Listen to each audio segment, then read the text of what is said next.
Buenas tardes, Carlos.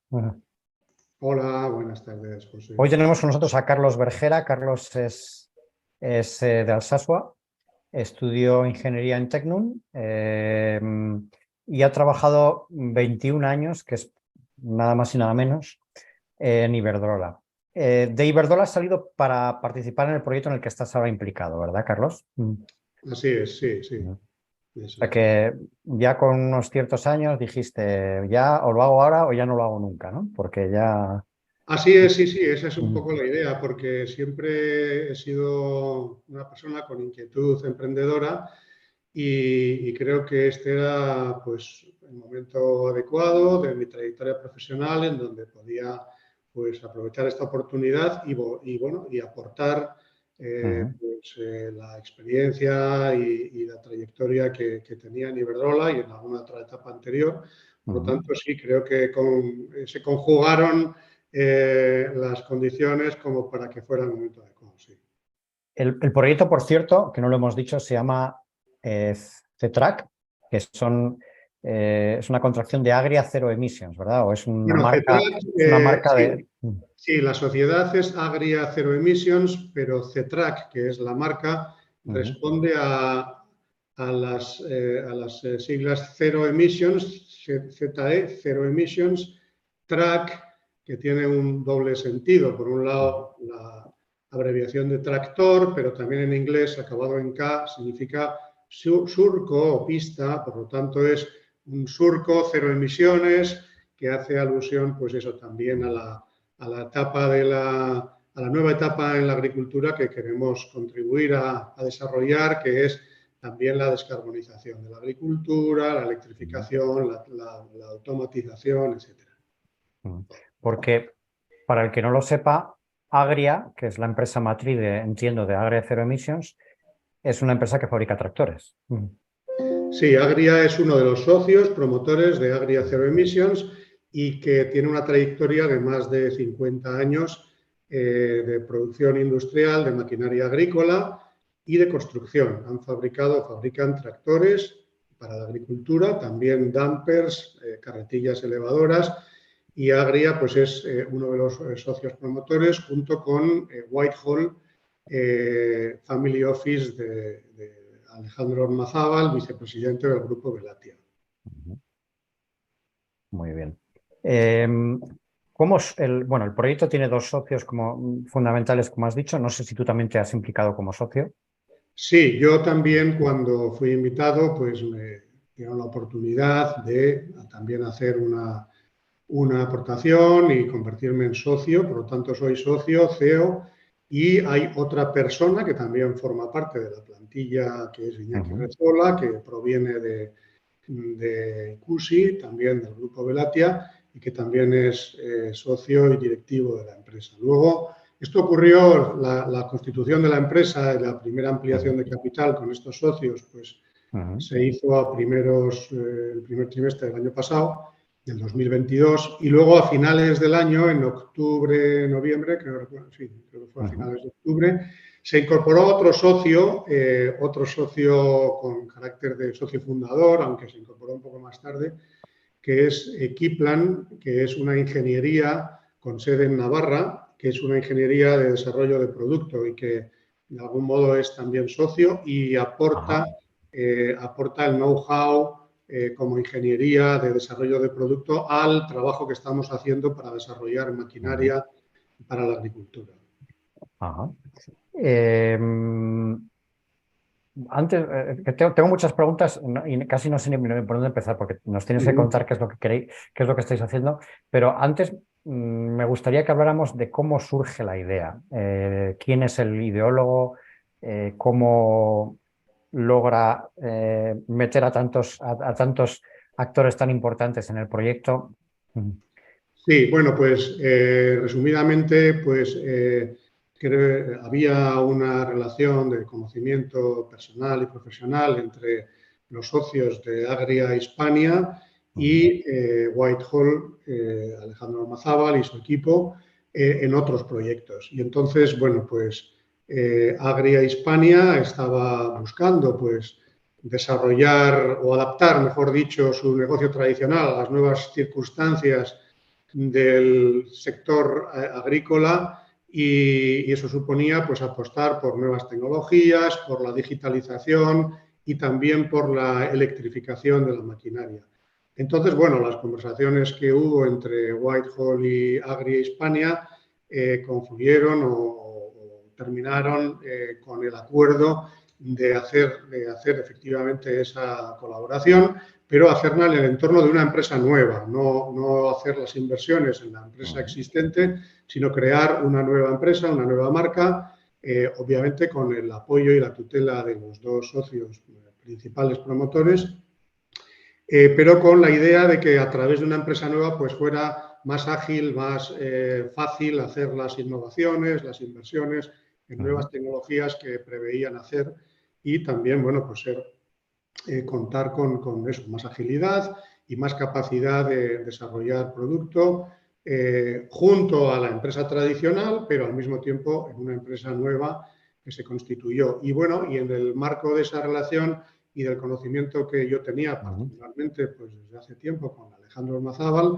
y Alejandro también con Iñaki, pues bueno, el primer equipo se configuró de esa manera. Los socios promotores pues nos invitaron a Iñaki y a mí a formar parte, a contribuir profesionalmente en ese proyecto, a ser también socios y ya, bueno, pues estuvimos todos de acuerdo, creíamos efectivamente pues que había una buena oportunidad, que teníamos mimbres como para echar a andar ese proyecto y así hicimos. Te llamaron un día y te dijeron, Carlos, queremos hacer esto y queremos que tú estés liderándolo de alguna manera. Eso es. ¿Y a ti te pareció una buena idea desde el principio? ¿Te lo pensaste? ¿Fue bueno, amor a primera vista? Sí, me pareció, como te decía, que era un momento adecuado. Creo que, obviamente, pues la personalidad, el perfil, los antecedentes de los socios que me estaban invitando, pues hacían el proyecto creíble y viable porque la naturaleza y el perfil, ya digo, de Whitehall y de Agria, pues tenía esas condiciones para mí adecuadas y de solvencia profesional y de, bueno, pues de credibilidad del proyecto.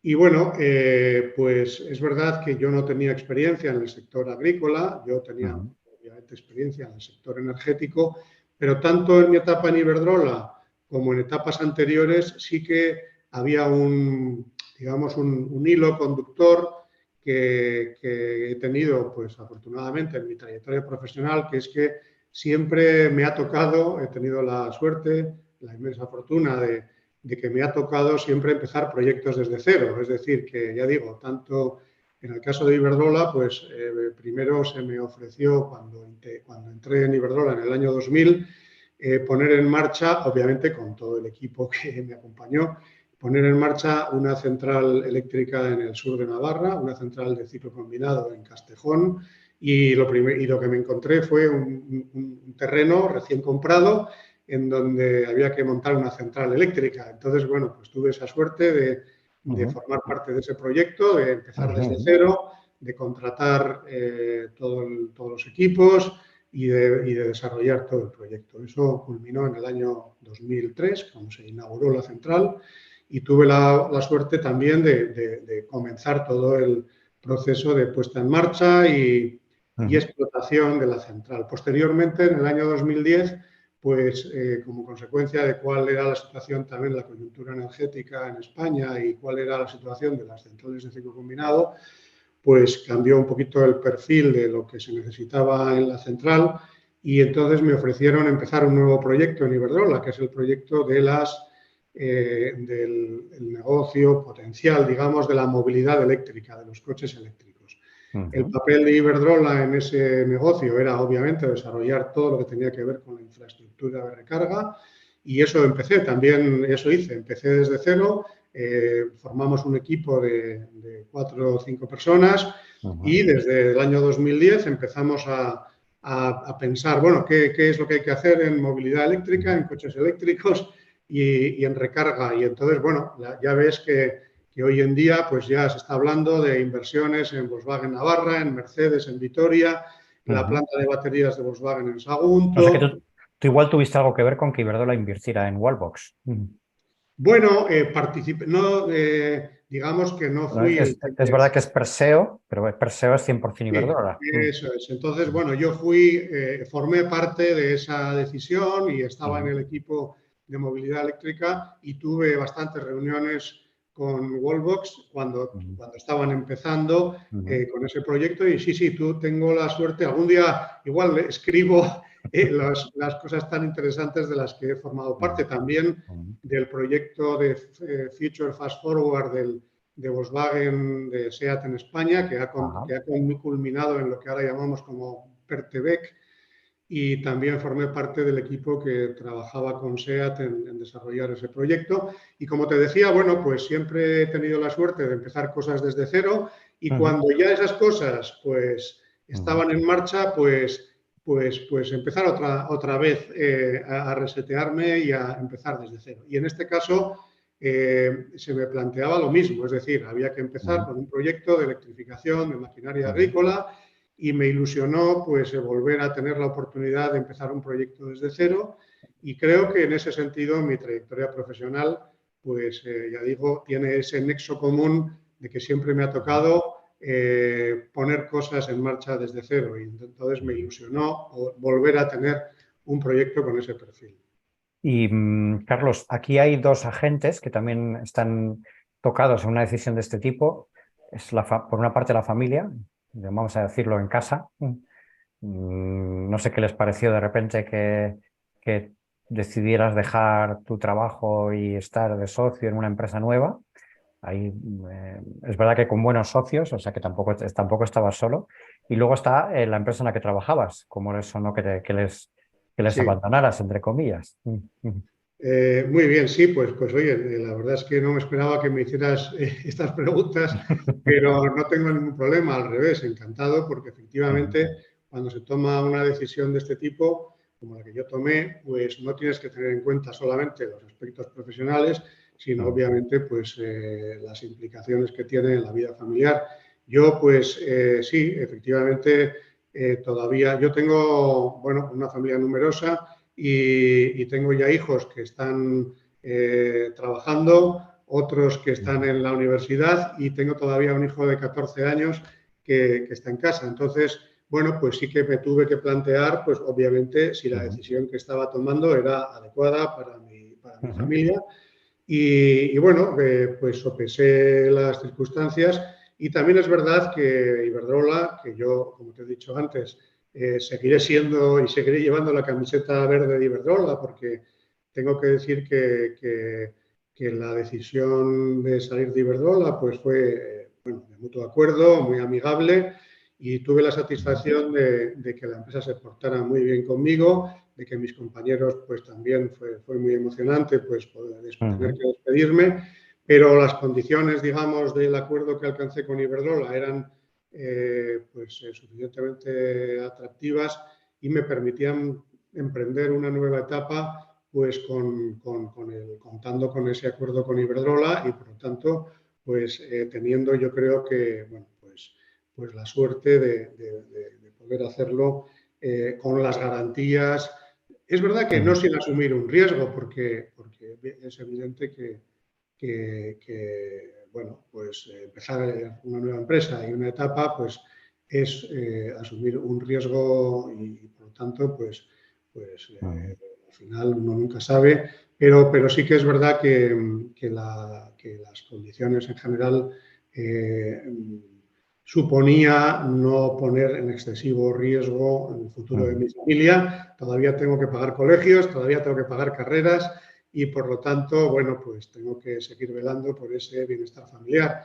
Pero estoy encantado con la trayectoria que ha supuesto estos últimos 2 años, ya digo, con mi relación con Iberdrola y por supuesto estoy encantado con la relación que tengo con mis nuevos socios que tanto desde el punto de vista profesional como desde el punto de vista humano, pues es muy satisfactoria. Muy bien.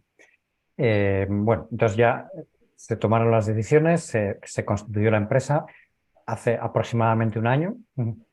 Eh, ¿Y qué es lo que habéis hecho? ¿Qué es lo que estáis Bien, haciendo? Que es quizás pues por lo mira, que teníamos que haber empezado. Normalmente empezamos por ahí, pero bueno, en este caso era muy interesante todas las piezas que se han articulado y cómo las habéis articulado, sí, y sí. hemos tardado un poquito más en entrar en la materia. Bueno, pues el proyecto profesional industrial sí que es muy, muy apasionante, muy atractivo, porque, a ver, como te decía antes, yo no tenía experiencia en el sector agrícola. Gracias a la presencia de Agrimac, de Agri Hispania, pues he tenido la oportunidad de tener acceso a su know-how, a su trayectoria, y además de eso, pues hemos estado durante todo este año, pues conociendo con mucha intensidad, tengo que decir, y con mucha ilusión y apasionamiento, pues cuál es la situación del sector, ¿no? Y como está pasando en el sector energético, como está pasando en los servicios, como está pasando en la industria, pues el sector agrícola en España y en Europa pues está ahora mismo asistiendo a una transformación muy, muy importante, y por lo tanto lo que hemos tenido es que saber cuáles son las claves de esa Ujú. coyuntura por la que pasa el sector, ¿no? Que mira, te diré así rápidamente que lo que hemos encontrado es que hay tres aspectos que condicionan muy, muy principalmente la actual situación y evolución del sector agrícola en España. Por un lado, la escasez de mano de obra estable, ¿vale? Entonces, es un sector que se enfrenta a serias dificultades Ujú. para que las labores agrícolas, tal y como las hemos conocido hasta ahora, pues cuenten con el número suficiente de trabajadores para esas funciones y también con la estabilidad necesaria para contar con esos trabajadores. Por otro lado, pues todos sabemos que los costes de la cadena de suministro para la producción agrícola también están experimentando un crecimiento, un aumento importante. Ahí podemos hablar de los costes energéticos, sobre todo de los combustibles, de los costes de los insumos, pues, de todo lo que tiene que ver con fertilizantes, herbicidas, bueno, en fin, también todos los costes que conlleva la producción agrícola, ¿no? Y luego el tercer factor que cuenta muchísimo en el sector también es podemos llamar los cambios regulatorios, ¿no? Obviamente aquí influye cómo también la agricultura tiene que contribuir al proceso de descarbonización y de transición energética, y cómo también en la agricultura pues, hay un proceso de transición hacia la digitalización, y cómo también hay una demanda y una tendencia clara en el sector hacia la mayor sostenibilidad y Ujú. transición ecológica. Es decir, el mercado demanda también a la agricultura y a los productos agrícolas pues, unos procesos más sostenibles que pasan por lo que llamamos agricultura ecológica y la descarbonización de los procesos, ¿no? ¿Qué significa eso? Pues que hay que utilizar cada vez menos herbicidas, hay que utilizar fertilizantes pues también de una forma limitada o cada vez más limitada por el impacto que tienen los componentes con nitrógeno en la tierra, porque también las prácticas agrícolas, es decir, todo lo que es el laboreo y la utilización de maquinaria tiene que ver con el impacto que esas prácticas tienen en el suelo y la capacidad que el suelo agrícola tiene para retener carbono, para captar carbono de la atmósfera y, por lo tanto, insisto, la regulación europea, que tiene su máxima expresión en lo que llamamos la PAC, y actualmente el plan estratégico de la PAC, que se aplica una nueva PAC desde el 2023, año en curso, hasta el 2027, incentiva la aplicación de los métodos agrícolas cada vez más sostenibles que contribuyan a una agricultura cada vez más ecológica y a la descarbonización de la agricultura. Y por lo tanto, bueno, pues esos son los factores que influyen en la... Perdona una pequeña Sí, pregunta, Carlos. Descarbonización y agricultura ecológica son cosas que van siempre juntas, sí, son cosas distintas, pero van, van ambas conjuntamente. cosas O sea, tienen influyen. relación, vale. Sí, eso es, porque Ujú. por un lado, ya digo, la descarbonización en la agricultura tiene mucho que ver, como digo, con las prácticas agrícolas y cómo se trata el suelo, ¿vale? Ujú. También con la utilización de maquinaria cero emisiones, es decir, que que la descarbonización en la agricultura tiene esos dos componentes, las prácticas agrícolas y la utilización de energías renovables y de la maquinaria cero emisiones, y luego las prácticas de agricultura ecológica. Bueno, agricultura ecológica, agricultura, hay digamos distintas, podemos decir, denominaciones a otras tantas distintas prácticas agrícolas que incluyen en mayor o menor grado pues prácticas que son o más o menos sostenibles en función de cómo se aplican, ¿no? Y entonces, bueno, pues hay agricultura de conservación, agricultura ecológica, en función de cuáles son esas prácticas que se ponen en práctica en cada uno de esos conceptos, ¿no? Y que tienen que ver con los tratamientos del suelo, el tratamiento de las malas hierbas, en la utilización de fertilizantes, de herbicidas, etcétera, etcétera. Sí, sí, sí. Entonces, bueno, estos son tres aspectos que condicionan la evolución del sector. Eso es. Que entiendo que vuestra actividad tiene que tener en cuenta los tres, claro.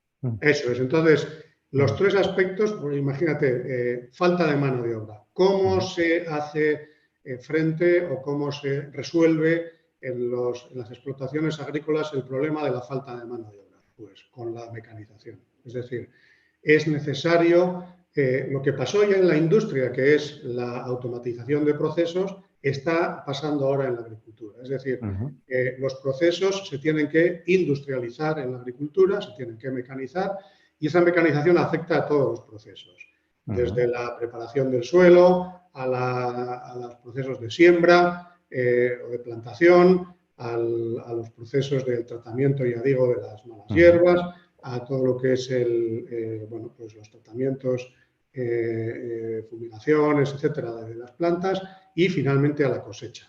Por lo tanto, en cada una de esas etapas, pues hay un mayor o menor grado de implantación de procesos mecanizados y se necesita pues atender a esa necesidad implantando procedimientos cada vez más automatizados, ¿no?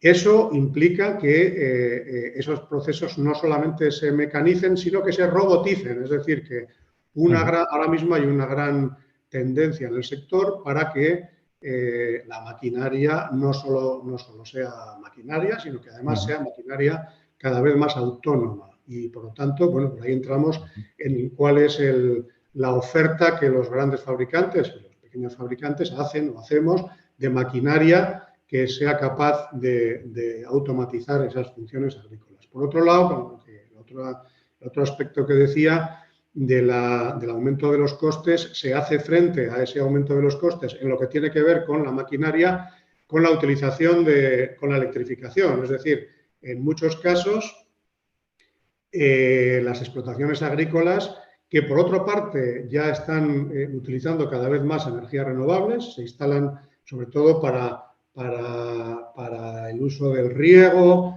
para el uso de las plantas de procesamiento que puedan tener también a pie de la misma planta, en la misma explotación, pues ya hay mucha demanda de lo que se llama pues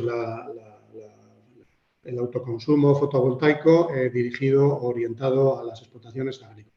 Cuando ya esa tendencia a la electrificación tiene todo el sentido que también haya maquinaria agrícola eléctrica y electrificada y, por lo tanto, pues haya una sustitución progresiva de la maquinaria que utiliza gasoil por maquinaria que utiliza electricidad. Y eso no solo contribuye a la eficiencia de la maquinaria, sino también a la disminución de los costes de combustible, porque como pasa también en el mundo de la movilidad y del transporte, una de las grandes ventajas de la electrificación es que los costes de combustible de los vehículos, pues si se sustituye el gasoil por la electricidad, pues son más bajos, además de otras ventajas que tiene también la electrificación de la maquinaria. Y por último, todo lo que tiene que ver, ya digo, con la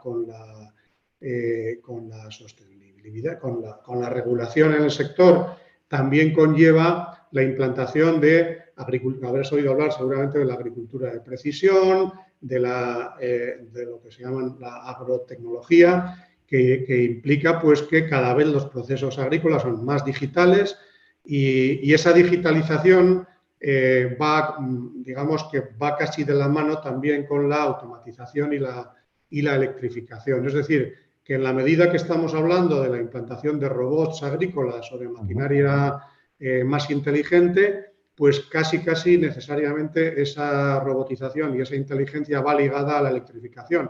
La inmensa mayoría de los robots agrícolas que hacen funciones específicas en la agricultura son robots eléctricos. Por lo tanto, pues bueno, y nosotros estamos posicionándonos en esa visión de esa transición en la agricultura. Entiendo que esto también tiene que ver con el segundo aspecto que has comentado, el del aumento de los costes. Efectivamente. Bueno, nosotros no entramos en la cadena de suministro de lo que son pues, productos claro. pues, propiamente ¿Los abonos o agrícolas. Nosotros no fabricamos abonos, no fabricamos fertilizantes, no fabricamos ese tipo de cosas, pero en los eslabones que nos corresponde como fabricantes de maquinaria y comercializadores de maquinaria en la cadena de suministro del sector agrícola, pretendemos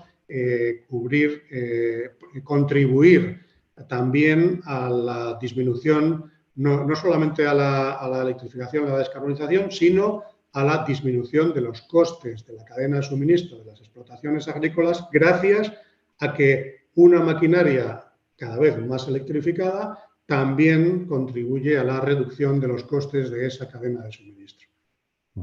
Vale. Y el tercer aspecto, el regulatorio, pues tiene que ver con la electrificación, evidentemente, descarbonización suele ir asociada a electrificación. Corrígeme si me equivoco, Carlos. Sí, a ver, la PAC pues es un mecanismo para contribuir a la financiación de las empresas agrícolas y que ha tenido un recorrido hasta ahora basada en un mecanismo de derechos que estaban asociados a las extensiones de esas explotaciones, a qué tipo de producción, etcétera, ¿no?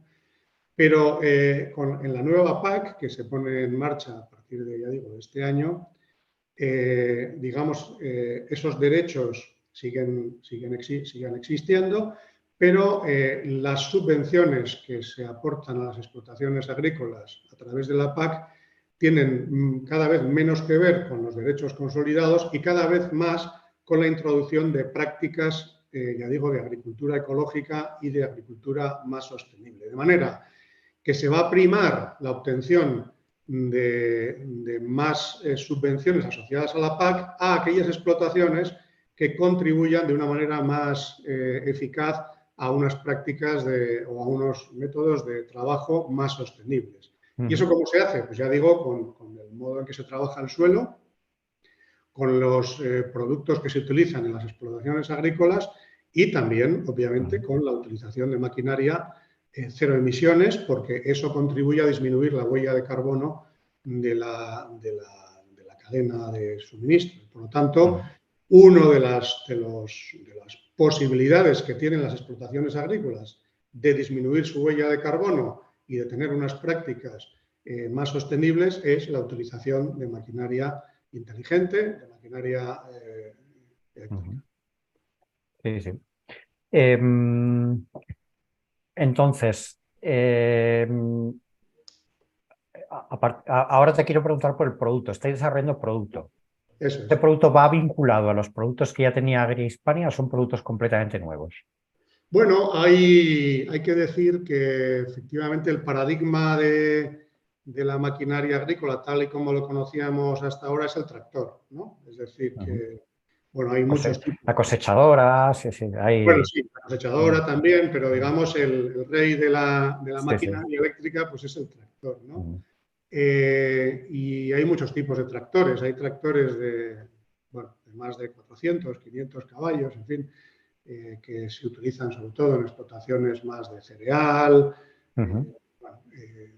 o en explotaciones grandes donde se necesita mover pues, remolques, aperos, pues muy grandes y con una productividad muy alta.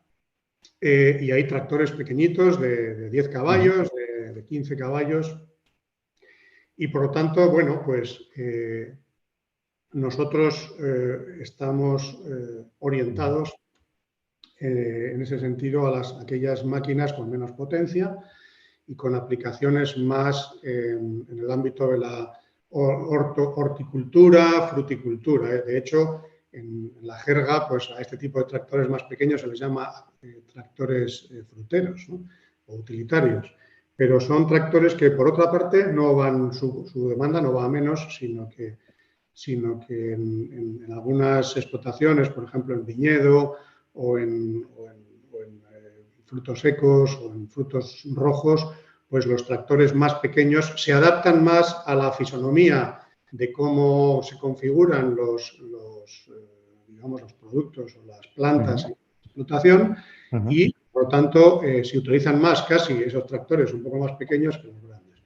Pero ese paradigma de la maquinaria agrícola, que es el tractor, se está también transformando actualmente hacia un catálogo, podemos decir, de maquinaria que va desde el tractor, tal y como lo conocemos, hacia el robot que puede hacer distintas funciones, incluso muy especializadas, ¿no? Es decir, el tractor hacía en una finca agraria pues prácticamente de todo, gracias a que podía utilizar distintos tipos de aperos y pues en función de los aperos que se le apliquen, pues puede hacer todas las funciones que se necesitan en las distintas explotaciones, ¿no? Sin embargo, los robots pues pueden ir dirigidos a funciones más específicas, ¿no? Y bueno, pues nosotros efectivamente estamos ya desarrollando, podemos decir, unas plataformas eléctricas que puedan dar solución, servicio a alguno de los nichos que hemos identificado como potencialmente interesantes para este tipo de nueva maquinaria, podemos decir, ¿no? Hay algunas cosas que no te podré decir porque están, bueno, son un poquito confidenciales, creo que estamos en ese sentido. Lo entiendo perfectamente, sí. Pero sí decirte que estamos desarrollando, que no es un desarrollo, no es un producto que pueda aflorar en poco tiempo, necesitaremos un poquito de tiempo, pero creo que vamos dando los pasos adecuados y poco a poco, pues evidentemente tendremos los primeros prototipos, los vamos a probar, estamos en estrecho contacto con explotaciones de distinto tamaño, de distinto tipo, de distintos productos y bueno, pondremos a prueba los primeros prototipos para ir confluyendo y para ir afinando el tipo de producto que queremos fabricar y vender, ¿no? Mientras tanto, tenemos intención de distribuir maquinaria de otros fabricantes, maquinaria también electrificada. Pronto espero que podamos ofrecer al mercado alguna maquinaria de este tipo. Y también hemos hecho ya algún proyecto de consultoría para que aquellas explotaciones agrícolas que quieren avanzar en estos conceptos que te he comentado de disminuir la huella de carbono a través de unos procedimientos, digamos, unos procedimientos bien especificados, que es el diagnóstico de la huella de carbono, un plan de mejora y un plan de aplicación de las posibles mejoras. Podemos ser capaces de ayudar a las explotaciones a alinearse en esta tendencia hacia una agricultura pues, más sostenible y con menor huella de carbono. Así que, bueno, estamos desarrollando producto, pero al mismo tiempo pretendemos estar en el mercado ya desde la distribución de alguna maquinaria de terceros y también pretendemos y podemos asesorar a algunas explotaciones, empresas que quieran, bueno, pues... O sea, que queréis generar ingresos. Sí. La vocación de la empresa es el desarrollo de producto final, Sí. pero mientras tanto queréis generar ingresos con lo que podáis realmente. Bueno, sí, a ver, una empresa pues tiene que obviamente generar ingresos lo antes posible y tiene, digamos, una doble vertiente. No solamente lo hacemos el ofrecer estas soluciones o estos servicios por generar ingresos, sino por empezar a conocer mejor y a Ujú, interpretar las necesidades de los clientes con los que vayamos trabajando. Es decir, en la medida que ya introducimos algún tipo de ujú, maquinaria, en la medida que hacemos un diagnóstico y un plan de ujú, mejora de la huella de carbono de una explotación, nos relacionamos ya con los clientes, nos implicamos con ellos y conocemos mejor cuáles son sus demandas y sus necesidades. ujú, Entonces, pues de momento pues podemos asesorarles pues para que hagan, por ejemplo, pues una instalación ujú. fotovoltaica en función de cuáles son sus consumos eléctricos y Sí, sí. podemos ir dando pasos hacia esa mayor eficiencia de la cadena de suministro y, si fuera el caso, pues también ofrecer maquinaria que pueda ser utilizable en la explotación en función Ujú. de qué tipo de explotación sea. Porque ¿cuántos sois a día de hoy? Bueno, a ver, en plantilla somos solamente 2 personas. De Ujú, momento esperamos nuestro plan es contratar 3 personas más este año, pero hay que decir que contamos de forma indirecta ujú, con un apoyo muy notable tenemos un acuerdo con Agria Hispania. Ellos nos dan una serie de servicios adicionales y de apoyo, ujú. digamos, en temas Ajá. administrativos, y por lo tanto contamos con el apoyo de alguna Ujú, persona también de Agri Hispania, aparte de todo el apoyo, podemos decir, también informal y ujú, asesoramiento que nos brindan, ¿no? Y también, pues tengo que decir que Whitehall, pues a través de su personal, ujú, también nos ayuda en alguna manera, pues en algunos ujú, de los trabajos que necesitamos hacer, ¿no? Y luego, bueno, pues tenemos externalizadas ujú. algunos de los servicios generales, pues de asesoramiento, de asesoría contable, todo esto, pues Correcto. también tenemos. Ujú, Y luego, bueno, pues contamos con la ayuda ya también muy cercana de Kiplan, que es la ingeniería que nos presta los En- servicios y que coordina. Ahora mismo hay prácticamente pues otras 3 personas de Kiplan dedicadas full time al desarrollo de estos prototipos. Y luego tenemos concretamente varios proyectos en marcha, proyectos de I+D, proyectos de innovación contratados o en marcha por ejemplo, con algunos centros tecnológicos conocidos por todos en el País Vasco, ujú, que ya están asumiendo también, por lo tanto, y trabajando en nuestros proyectos y que, por lo tanto, también están contribuyendo con su personal al desarrollo de estos productos.